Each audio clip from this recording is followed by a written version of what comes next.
Est-ce qu'il existe une méthode ou une solution qui permette de faciliter l'écriture de ton prochain livre?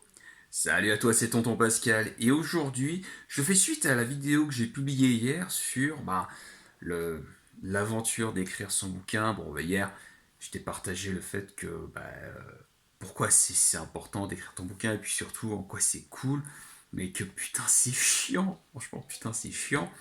Et je t'ai promis aujourd'hui de te parler d'une solution pour te débloquer ta créativité et surtout te faciliter la vie dans l'écriture de ton bouquin.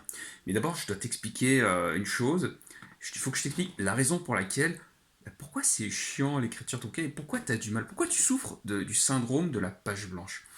Et pour ça, je vais t'illustrer ça avec mon exemple. Et pour le coup, je vais t'expliquer comment j'ai fait, moi, pour ne pas subir le syndrome de la page blanche. Et je vais te l'expliquer notamment avec mon livre, avec celui-là. Pas besoin d'être artiste pour devenir créatif. Mais rassure-toi, ça fonctionne également avec cet autre bouquin. Mais je vais plutôt te parler de mon livre sur la créativité parce que c'est lui qui m'a le plus inspiré. Souvent, quand je lisais des coachs ou des personnes qui parlaient de leur expérience sur l'écriture de bouquins, souvent il y avait ces phrases: non, mais toi aussi tu souffres de la page blanche. J'ai un problème, je n'ai pas souffert de la page blanche pour l'écriture de mon livre sur la créativité, et je vais t'expliquer pourquoi. Comment je me suis lancé dans l'écriture du livre sur la créativité? Au départ, j'avais un podcast qui s'appelle Les Racines de la créativité, et je me posais une seule question.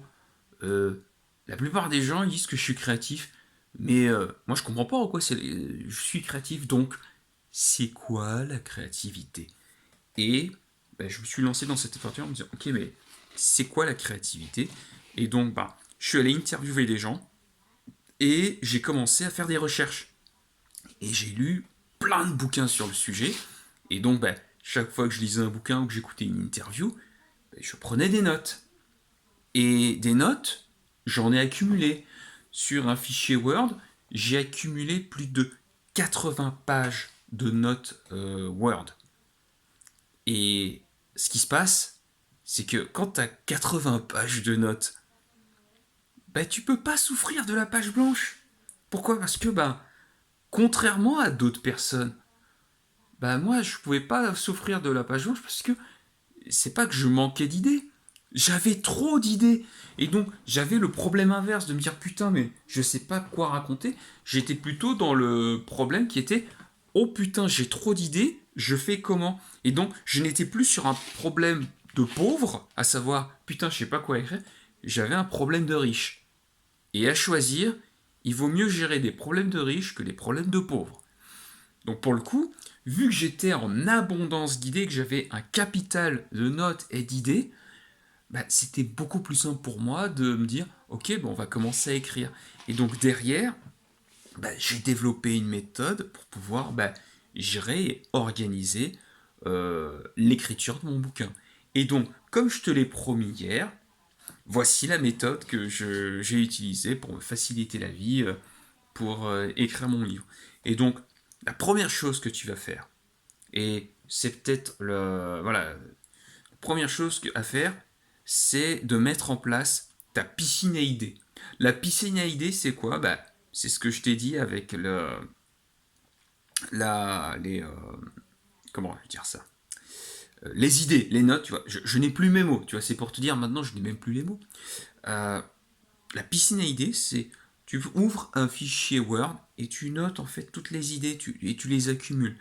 Et dans ton intérêt, accumule beaucoup de pages de notes.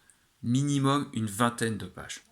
Et vraiment, tant que tu n'as pas 20 pages de notes de fichier Word, tu continues à accumuler. Parce qu'au final, c'est ça qui va compter le plus, c'est vraiment d'accumuler des notes. Donc ça peut être un fichier Word, ça peut être également, donc moi j'utilise aujourd'hui un logiciel qui s'appelle Obsidian, mais l'idée c'est d'accumuler un maximum de notes. Plus tu accumules des notes, mieux c'est. Vraiment, il vaut mieux faire ça.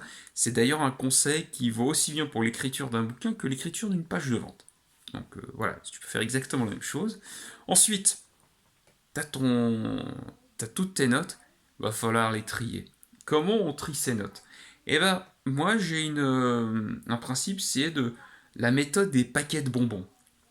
Donc, la méthode des paquets de bonbons, c'est tu prends une idée au hasard dans ton bouquin, dans ton truc de notes, et tu vas te dire, ok, cette idée, elle peut aller avec quelle autre idée? Et en fait, tu vas collectionner tes bonbons et en faire des paquets. Et ces paquets de bonbons, à un moment donné, bah, tu vas en avoir plusieurs. Et potentiellement, ça va t'aider à structurer ton livre. Parce qu'il y a peut-être des paquets de bonbons, tu vas dire, ok, ça, je vais peut-être pouvoir les utiliser. Et donc, moi, en tout cas, c'est ce qui s'était passé pour le livre sur la créativité. Mes paquets de bonbons avaient réussi à organiser, en fait, les parties de mon livre. Et en tout cas, même si en organisant tes paquets de bonbons, tu n'as pas la structure de ton livre, bah, ce sera quand même beaucoup plus simple d'organiser le contenu de ton bouquin, puisque comme tu auras beaucoup moins d'idées à gérer, mais des gros paquets d'idées, des gros paquets de bonbons, bah, ce sera beaucoup plus simple pour les gérer et pour les organiser à ta convenance et à ta guise.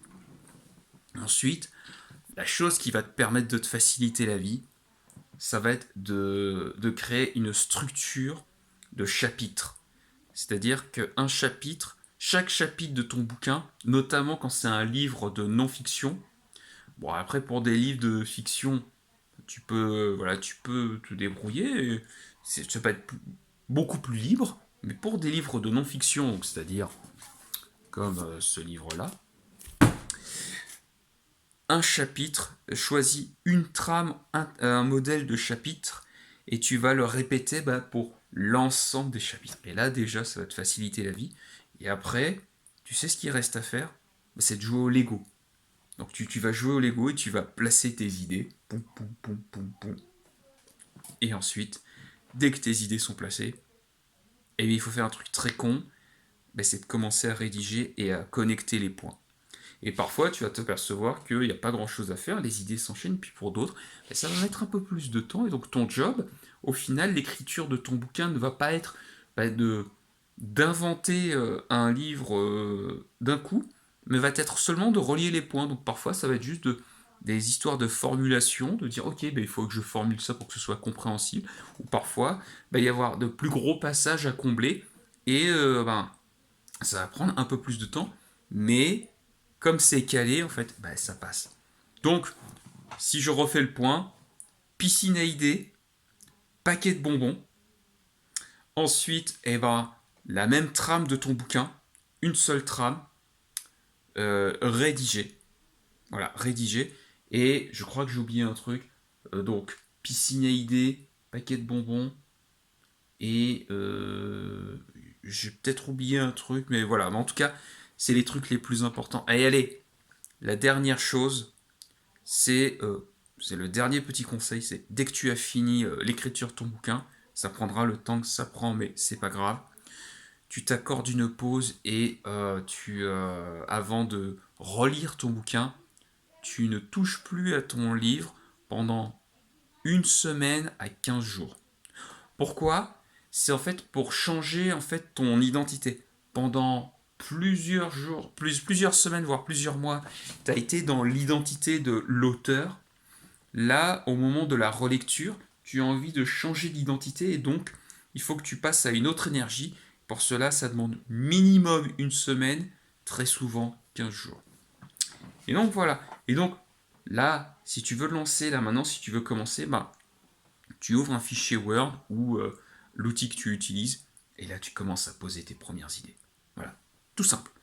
Commence à poser tes premières idées et puis ensuite, ben, tu as juste qu'à suivre la méthode. Voilà, j'espère que cette vidéo t'a plu et qu'elle te permettra de te faciliter la vie sur l'écriture de ton bouquin. Quant à nous, on se dit bah, à demain ou à la prochaine pour une nouvelle vidéo. Je te dis à plus tard. Salut.